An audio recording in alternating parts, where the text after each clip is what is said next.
I was listening to the DVD commentary on Armageddon, which is, if you haven't done that, do that, because he is very funny. People approach me to talk about the commentary in this disc as much as they do, like, movies that I've been in. It is an achievement that I feel proud of and didn't intend to be as good as I now think it is at the time. In case you've been living under a rock, Ben Affleck's DVD commentary of Armageddon has taken the world by storm, and is considered by many, including Affleck, to be the best work of his career. It doesn't matter who you are or where you come from. Affleck's DVD commentary is rejoiced and beloved by everyone. I asked Michael why it was easier to train oil drillers to become astronauts than it was to train astronauts to become oil drillers, and he told me to shut the fuck up. So that was the end of that talk. Affleck pulls no punches and takes no prisoners. You want to send these boys into space? Fine. I'm sure they'll make good astronauts. They don't know jack about drilling. They don't know jack about drilling. How hard can it be? Aim the drill at the ground and turn it on. Don't need to thank me. And if you are one of the many who are taking part in this sacrilege, then I have just 5 words for you. Affleck is completely wrong about Armageddon. That's 6 words. In recent years, Ben Affleck has taken the show on tour in what can only be deemed as a character assassination on this once adored national treasure. Oil drillers to be astronauts than it is to train astronauts to drill a hole in the ground. Taking it all the way to Graham Norton and the Queen of England. Oil drillers to be astronauts than it is to teach astronauts to drill a hole in the ground. His slandering of Armageddon's good name is something I can no longer stand for, and I think it's about time someone put this bully in his place. So here it is, the 10 reasons Ben Affleck is wrong about Armageddon. Before we get into it, take a second to like and subscribe if you don't want to miss a thing. Now that that's out of the way, let's kick the tires and light the fires. All right, ladies and gentlemen, it's pucker time. Coming in at number 1, they are not teaching oil drillers to become astronauts. They are teaching the oil drillers what it's like to work in a low-gravity environment. Actual NASA astronauts are highly skilled, highly trained career professionals. Working in low or no gravity is just one of 1,000 things they're trained to do. The drillers are only learning that one aspect of being an astronaut and aren't responsible for any of the rest of it.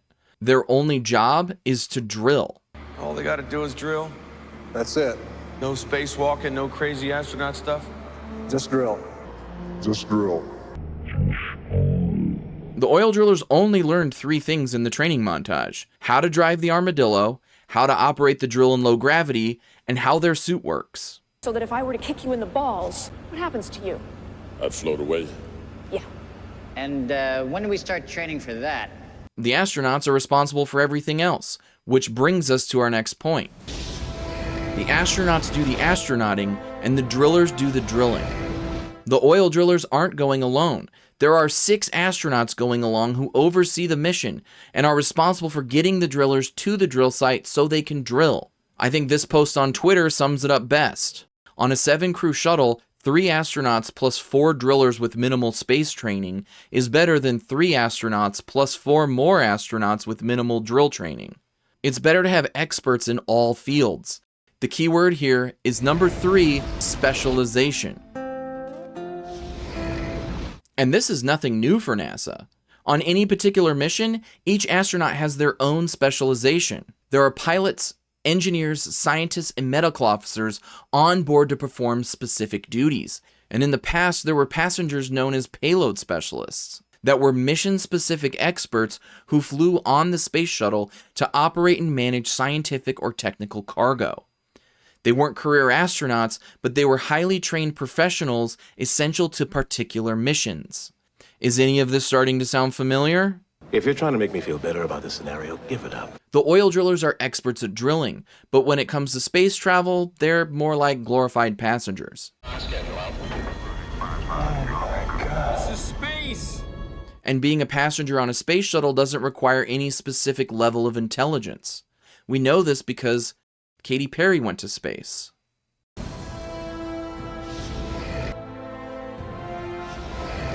In some versions of the definition, Katy Perry is technically an astronaut.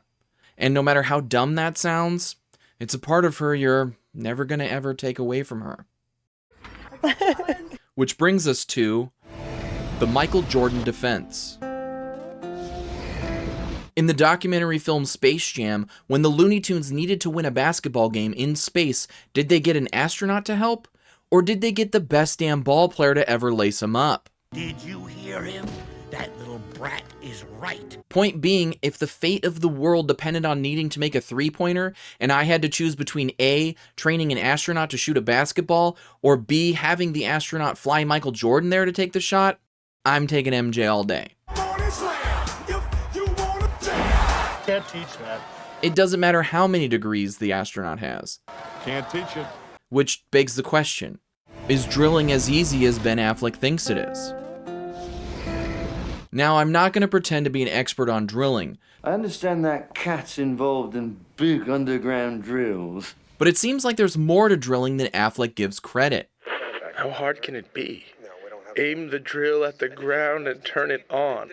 And since my life experience is watching movies, my only frame of reference is the Mark Wahlberg film Deepwater Horizon. The true story follows the events leading up to the worst oil spill in U.S. history. The positive test go. Positive test went well. We're in rig down mode. How are we looking? Sitting at 166, winds are at 185 at around 5 knots. Seas are combat's good. Go ahead, Jason. Copy that. Closing the annular.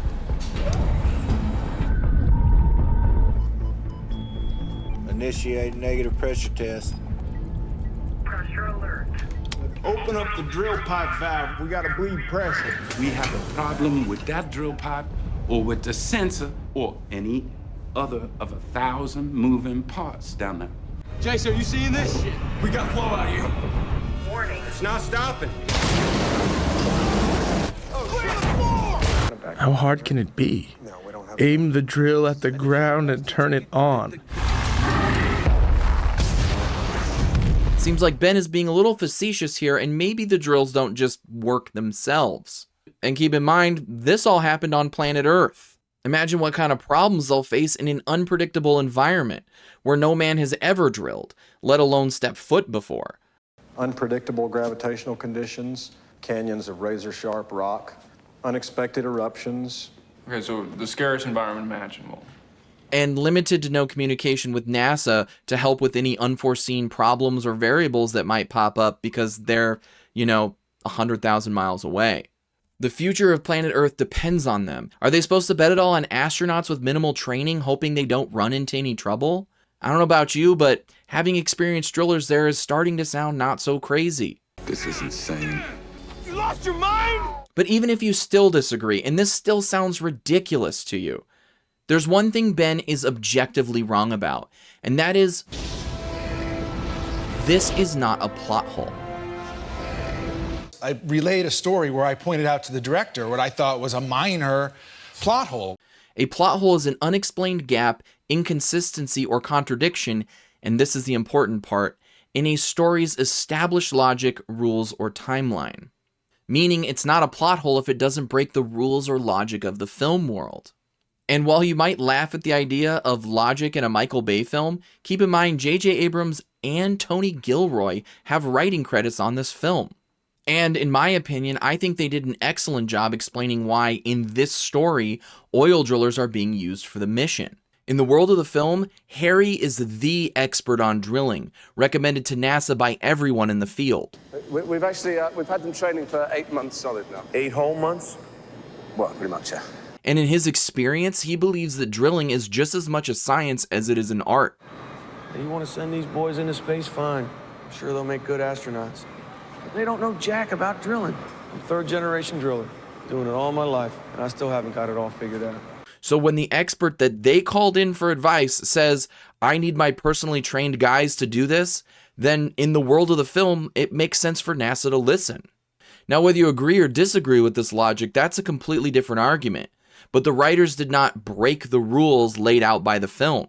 And if you've come this far and still aren't convinced, that's okay. Because this next point supersedes all previous arguments and discussion. This is the secondary protocol, the nuclear option, the point to end all points. God be with them. Ben Affleck's argument is erroneous. Erroneous! Erroneous. His retelling of the plot is based on a complete falsehood. You sit on a throne of lies. Listen again to what he has to say. That the entire premise of the movie was predicated on the idea that it's easier to teach oil drillers to be astronauts than it is to teach astronauts to drill a hole in the ground. Yeah, that might sound good and all, but that's not what happens in the story. The film is not predicated on the fact that it's easier to teach oil drillers to become astronauts. Determining which is easier is not part of the plot or the film at all. The only reason the oil drillers are involved at all is because Bruce Willis makes them. Keep in mind, NASA can't do this without him. They tried already and they ran into a roadblock. They can't get his drill to work. And without him, they can't move forward. So when Harry says he'll help but on one condition, what choice do they really have? I guess they could call in another expert to come in, but if they can't figure it out, what then? They're running out of time. With the proximity of the asteroid and no prep time, none of our primary plans can work. And furthermore, not everyone thinks this plan's a great idea. Look, they're the best at what they do. So am I.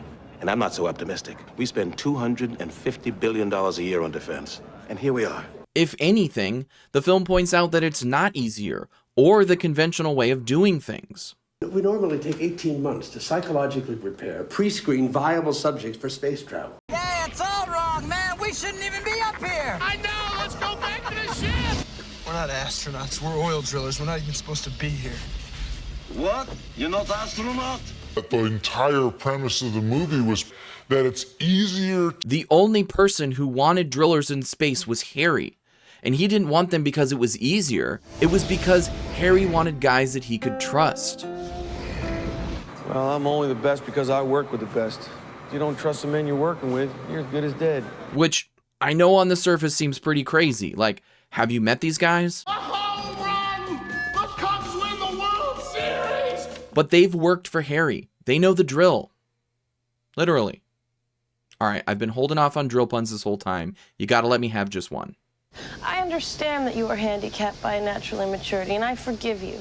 It may seem foolish at first, but when things start to go wrong and Colonel Sharp pulls a gun on him, it seems like Harry may have been right wanting his own guys up there to back him up. Without him, the astronauts would have detonated the bomb on the surface, thus ending all life on planet Earth. So in the end, having the drillers up there maybe wasn't such a bad idea. This is who you found to save the planet. And last but not least, it's just not that kind of movie.